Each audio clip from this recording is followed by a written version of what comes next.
अंकिता हम शर्मिंदा है, मेरे कातिल जिंदा है। असली दोषी कौन है? जो दिल्ली में कौन है? अंकिता के हत्यारों को फांसी दो, फांसी। अंकिता का न्याय दो, न्याय दो, न्याय दो।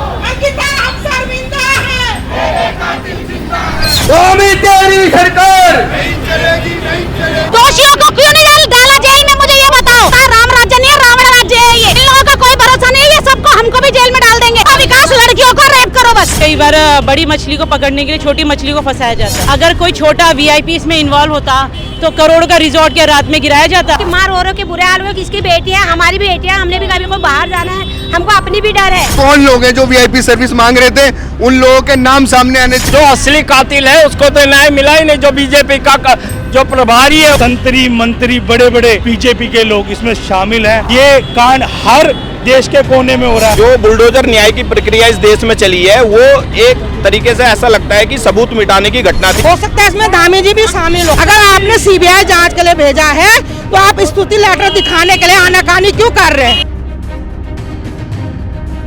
नमस्कार, आप देख रहे भैया जी गजब। मैं हूँ आपके साथ विनोद कुमार। इस वक्त हम दिल्ली के बुरारी में मौजूद हैं और यहाँ पे 3 साल पहले हुई अंकिता भंडारी हत्या मामले को लेकर विरोध प्रदर्शन किया जा रहा है और लोगों की मांग क्या है, इससे चलकर हम बात करते हैं और उनसे जानना चाहते हुए क्या कहना चाहते हैं। सर, अपना परिचय दीजिए और क्या मांग है आपकी? धर्मेंद्र रावत दामू। हमारी मांग है कि उसमें जिस बच्ची का मर्डर हुआ अंकिता भंडारी को, उसको न्याय मिलना चाहिए।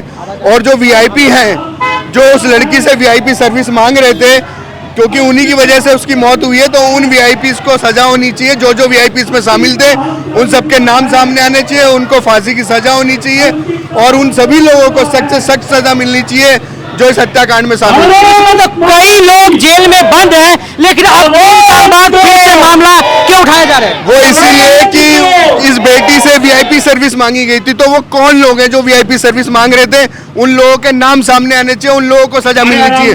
क्योंकि ये मारी तो बच्ची उसी वजह से गई है कि वो वीआईपी सर्विस मांग रहे थे। और जिनको वीआईपी सर्विस मांगनी है ना, जो भी नेता इसमें शामिल है, वो हमारे पास आए, हम वीआईपी सर्विस देंगे। जी बिल्कुल, तो आप देख सकते हैं आखिर कौन था वो शख्स जो मांग रहा था वीआईपी सर्विस। और भी लोग से चलकर हम बात करेंगे। तो कौन लगता है, कौन है असली कातिल? किन्हें आप मानते हैं? बीजेपी के जो प्रभारी है, मेन आदमी बीजेपी के बंदों को छुपाया जा रहा है। जो कातिल नहीं है उनको जबरदस्ती बंद किया जा रहा है। बीजेपी के ये आदमियों को क्यों नहीं जेल बंद कर रहे हैं? कातिल कौन है नहीं है ये तो कोर्ट डिसाइड करेगी ना। हाँ, तो कोर्ट डिसाइड करेगा, मगर खुला हो चुका है कि बीजेपी का जो मेन प्रभारी है उत्तराखंड का, उसको क्यों नहीं जेल कर रहे हैं? वही है मेन सरगना इसका। मेरा नाम रूबी रावत है और मैं निगम पार्षद हूँ यहाँ से पाटना से। आज की जो हमारी न्याय यात्रा है वो अंकिता भंडारी के लिए है और ये उन सभी बेटियों के लिए जिनको इस तरह से वीआईपीओ के लिए दोष दिया जाता है। तो हम सभी न्याय यात्रा निकाल रहे हैं अंकिता भंडारी के न्याय के लिए।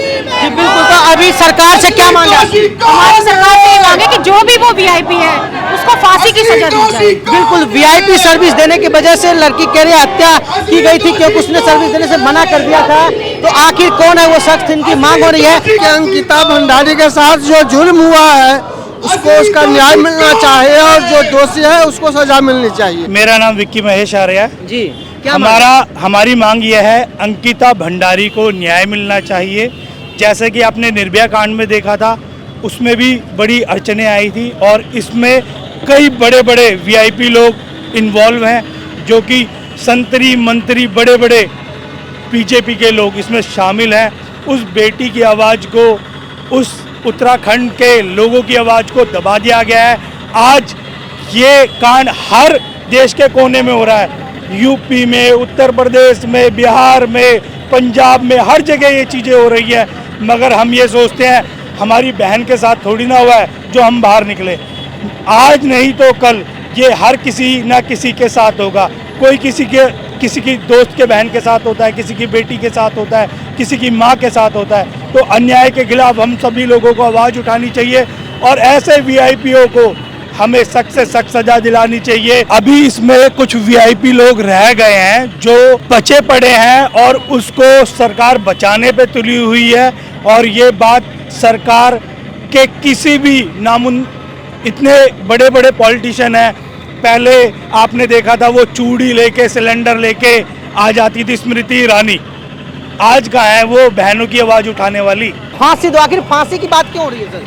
फांसी की बात इसलिए हो रही है कि जब ये घटना हुई थी तो उसके तुरंत बाद जो इसमें इन्वॉल्वमेंट थी वो बीजेपी के बड़े नेता थे, उनके लड़के का ये रिजॉर्ट था। तो जिस दिन अंकिता भंडारी की लाश मिली थी उसी दिन रात को रिजॉर्ट्स को वहाँ की जो बीजेपी की विधायक थी उनके द्वारा बुलडोजर न्याय के तहत तोड़ दिया गया। अब असल में ये जो बुलडोजर न्याय की प्रक्रिया इस देश में चली है वो एक तरीके से ऐसा लगता है कि सबूत मिटाने की घटना थी ताकि वीआईपी का नाम उजागर ना हो सके, जिसमें सरकार जो है सफल भी रही। और ये 3 साल बाद केस दोबारा से उजागर हुआ कि बीजेपी के पूर्व विधायक हैं, उनकी धर्मपत्नी ने एक ऑडियो रिलीज करा जिसमें उसने तथाकथित वीआईपी का नाम उजागर किया। तो उत्तराखंड के लोगों के लिए बहुत ही इमोशनल मामला है। उनकी बेटी जिसने अपने स्वाभिमान की रक्षा के लिए उस वीआईपी को स्पेशल सर्विस देने से मना कर दिया। ऑडियो तो फेक भी हो सकता है, तो इन्वेस्टिगेशन का मैटर है। तो यही चीज तो देखना चाहते हैं कि सरकार जो है इस जो सरकार के मंत्री प्रवक्ता या जो लोग थे वो उसको एआई जनरेटेड वीडियो बता रहे थे और लोगों के रोष को उत्पन्न होने का वो दे रहे थे। लास्ट में क्या हुआ कि सरकार को जनता के दबाव में झुकना पड़ा और लास्ट में ये सीबीआई जांच की संस्तुति दे दी गई। इसमें आज क्या मांग कर रहे हैं आप लोग? हम ये कह रहे हैं कि इस जांच को जो सुप्रीम कोर्ट के सिटिंग जज हैं या रिटायर्ड जज हैं उनके अधीन किया जाए और इस जांच को उस रूप में करा जाए कि इसमें वीआईपी कौन था, क्योंकि वीआईपी इसमें था। वीआईपी की जांच होनी जरूरी है ताकि उस वीआईपी का नाम उजागर हो सके और देश की जनता के सामने, उत्तराखंड की जनता के सामने उसको बताया जा सके कि कौन इस तथाकथित जो सरकार की आड़ में और उत्तराखंड की बेटियों को हवस का शिकार बनाने के लिए तुले हुए हैं। जी बिल्कुल, कौन है असली कातिल, इसे लेकर लोगों के बीच में रोष है और आज यहाँ पे प्रोटेस्ट किया जा रहा है। किस तरीके की मांग है? हमारी मांग है कि इसमें सीबीआई जांच हो और जो वीआईपीओ के जो नाम आगे आए हैं, दुष्यंत कुमार है, सुरेश राठौर है, अजय भट्ट, जो भी हैं, हो सकता है इसमें धामी जी भी शामिल हो, क्योंकि धामी क्यों मौन है इस मामले में? जब वीआईपी के नाम सामने आ गए तो हम चाहते हैं कि इनके ऊपर कार्रवाई हो, इनको जेल में बंद करो। आपने उसके लिए तो कर दिया, सीबीआई जांच के तो आपने कर दिया ऐलान, लेकिन अगर आपने सीबीआई जांच करवाई है तो उसका स्तुति लेटर हम लोगों को भी दिखाए ना। क्यों आप अंदर कमरे में जाके 4 लोगों को बिठा के कहते हैं कि जी हमने सीबीआई जांच के लिए भेज दिया है? कहाँ भेजा आपने सीबीआई जांच के लिए? अगर आपने सीबीआई जांच के लिए भेजा है तो आप स्तुति लेटर दिखाने के लिए आनाकानी क्यों कर रहे हैं? क्यों सबूत आपने रिजॉर्ट के मिटाए गए? क्यों? कहाँ है आज वो रितु भंडारी है? आज वो अपने घर में बैठी हुई है। हमारे एक जो 18 साल की जो बेटी थी, जो अपने माँ बाप का इकलौता सहारा थी, वो वहाँ जॉब करने के लिए जाती है और उसको वीआईपीओ के लिए सर्विस के लिए बोला जाता है। क्यों भाई? आखिर ऐसा क्यों? उत्तराखंड में ऐसा क्यों? उत्तराखंडी उनको सर्विस के लिए रह गया? ऐसा क्यों कर रहे हैं वो? हम चाहते हैं कि जो भी वीआईपी हैं जिनका नाम सामने आया है, आप उनको फांसी दो। हमारी अब यही मांग है। जी बिल्कुल, आखिर कौन था वो वीआईपी जिसे सर्विस देने की बात कही जा रही है, इसे लेकर लोगों में आक्रोश देख सकते हैं। मैं कैमरा पर्सन चाहूंगा आप दिखाएं कितने संख्या में यहाँ पे लोग हैं, प्ले कार्ड लेकर निकल रहे हैं और भी यहाँ पे महिलाएं भी काफी संख्या में हैं। इनसे भी हम बात करेंगे और इनसे भी जानना चाहेंगे कि इनकी क्या है। आप क्या कहना चाहेंगी? बोलिए, क्या कहना चाहेंगे, क्या मांग है? हम अंकिता भंडारी जी को न्याय दिलाने के लिए जेल में डाल दिया, दोषियों को क्यों नहीं डाला जेल में? मुझे ये बताओ। जिस कांग्रेस वाले ने ये कहा कि अगर रेप हो रहा है तो होने दो, मजे लो, उसको जेल में नहीं डाला। ज्योति अधिकारी को जेल में डाल दिया, क्यों डाला उसे जेल में? कौन है आरोपी, कौन है दोषी? आप आरोपी है, सबको पता है, सबको पता है आरोपी कौन है। 3 लोग तो ऑलरेडी जेल में पता है, आंख बंद करके कान बंद करके बैठे हुए, सबको पता है। क्या मांग करना चाहेंगे आप सरकार से? बोलिए। मैं सरकार से मांग ये करती हूँ कि जो दोषी है उसको जेल में डालो। ज्योति अधिकारी को जेल में डाला ना, उसे जेल में डालो। उसने न्याय के लिए आवाज उठाई, उसे जेल में डाल दिया। इन लोगों का कोई भरोसा नहीं है, ये सबको हमको भी जेल में डाल देंगे।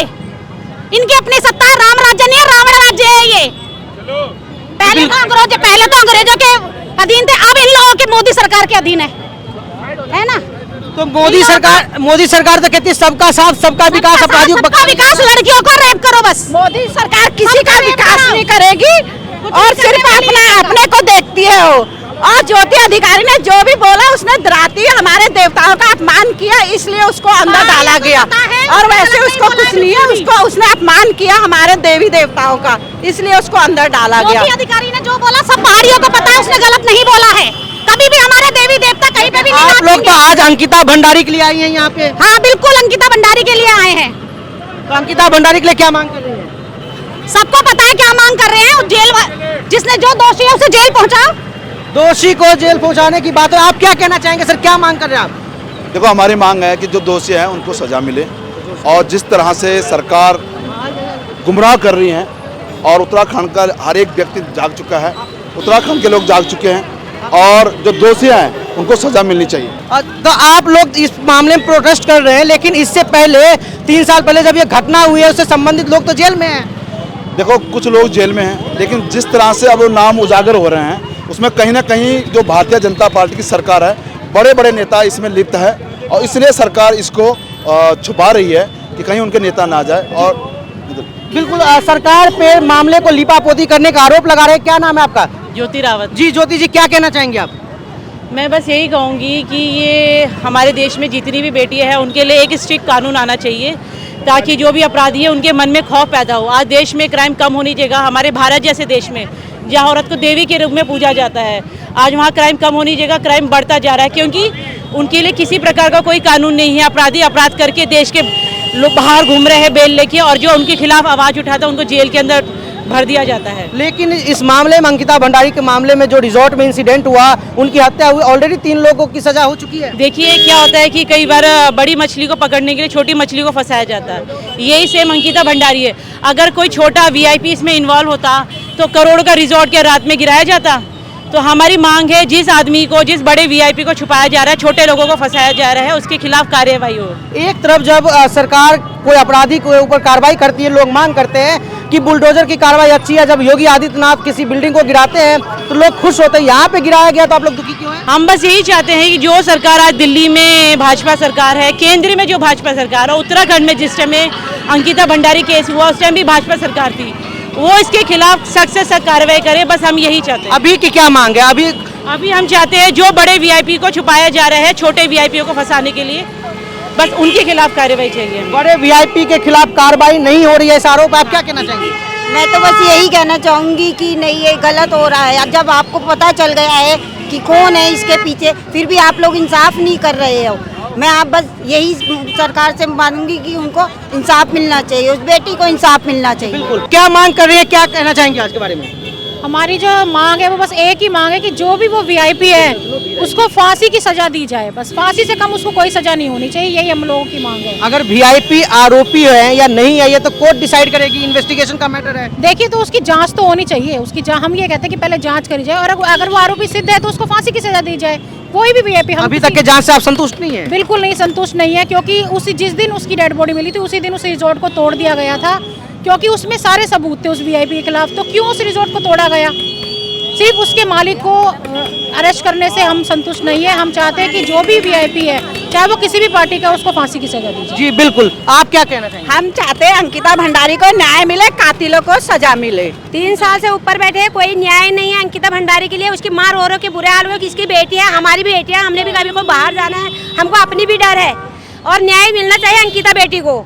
बस बिल्कुल। आपको बता दें कि आज से 3 साल पहले जो घटना घटी, सितंबर 2022 की घटना है। ऋषिकेश के एक रिजॉर्ट में एक 18 साल की लड़की जॉब करने के लिए जाती है। वह वहाँ पे कुछ दिन जॉब करती है, उसके बाद ऐसा आरोप लगता है कि उस लड़की को उस रिजॉर्ट में आने वाले वीआईपी के लिए, सर्विस के लिए मनाया जाता है। लड़की मना कर देती है, ऐसा आरोप है। उसके बाद उनकी हत्या कर दी जाती है, और हत्या के बाद लाश को फेंक दिया जाता है। मामला राष्ट्रीय स्तर पे काफ़ी चर्चित रहा था, लेकिन अब कहा जा रहा है 3 साल बीत जाने के बावजूद इस मामले में वो वीआईपी कौन था, आखिर अब तक क्यों नहीं पता लगा? कौन था वो वीआईपी जिसके लिए सर्विस देने की बात कही जा रही थी? आखिर कब उस वीआईपी की पहचान होगी, कब उसे दंडित किया जाएगा? इसे लेकर यहाँ पे लोगों में आक्रोश है, और बुरारी में आज यहाँ के लोगों द्वारा मार्च निकाला गया है, जिनकी मांग है कि उस वीआईपी की पहचान हो और उन्हें भी दंडित किया जाए। फिलहाल अब तक के लिए इतना ही। कैमरा पर्सन धीरज के साथ विनोद कुमार, भैया जी गजब, दिल्ली।